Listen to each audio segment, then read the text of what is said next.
আসসালামু আলাইকুম, welcome to my channel. চলে আসলো আরও একটি নতুন রেসিপি নিয়ে। আজকে তৈরি করে দেখাবো ভাইরাল এগ।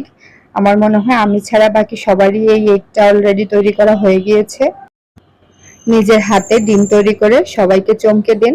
যদিও এটা টেস্ট অরিজিনাল ডিমের মতো নয়, তবুও মনকে সান্ত্বনা দেওয়ার জন্য একবার হলেও ট্রাই করে দেখতে পারেন।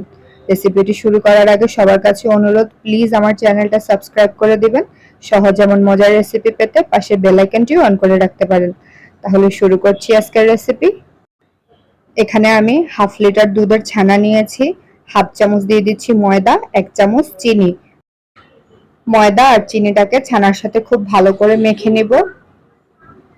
এবার দিয়ে দিচ্ছি জর্দার রং।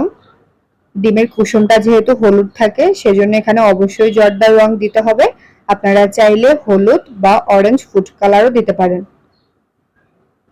আমি যেহেতু 4টা ডিম তৈরি করব, সেজন্য আমি ছানাটাকে 4 ভাগে ভাগ করে নিয়েছি আর হাতের মধ্যে নিয়ে এভাবে গোল শেপ দিয়ে নিচ্ছি।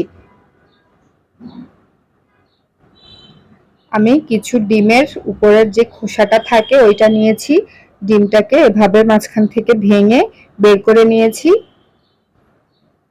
এবার এই ডিমের খোসাগুলোর মধ্যে ছানাগুলা দিয়ে দিব। ডিমের কুসুম তো তৈরি হয়েছে, উপরে সাদা অংশটা তৈরি করার জন্য একটা পাতিলে আমি 1 কাপ দুধ নিয়ে নিয়েছি আর নিয়ে নিচ্ছি 1 চামচ আগার আগার পাউডার। এটাকে খুব ভালো করে মিক্স করে নিচ্ছি। এখানে আমি 2 টেবিল চামচ চিনি দিয়েছিলাম, ভুলবশত ভিডিওটা স্কিপ হয়ে গিয়েছে। আপনারা এখানে অবশ্যই 2 টেবিল চামচ চিনি দিয়ে নেবেন। দুধটাকে অনেকক্ষণ ধরে জাল করে কমানোর কোনো প্রয়োজন নেই। দুধটা শুধু বলক আসলেই আমি যে কুসুমটা আগে থেকে তৈরি করে রেখেছিলাম ওখানে গরম দুধটাকে ঢেলে দিচ্ছি।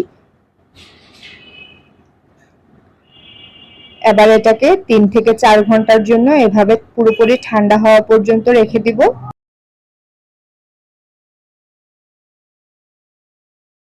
এই তো আমার ডিমটা খুব ভালো করে ঠান্ডাও হয়ে গিয়েছে আর ভালো করে সেট হয়ে গিয়েছে।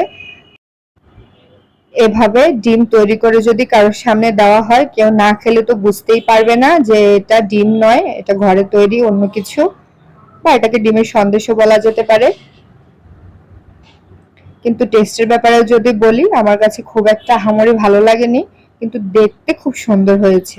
দেখলে কেউ বুঝতেই পারবে না যে এটা ঘরে তৈরি করা।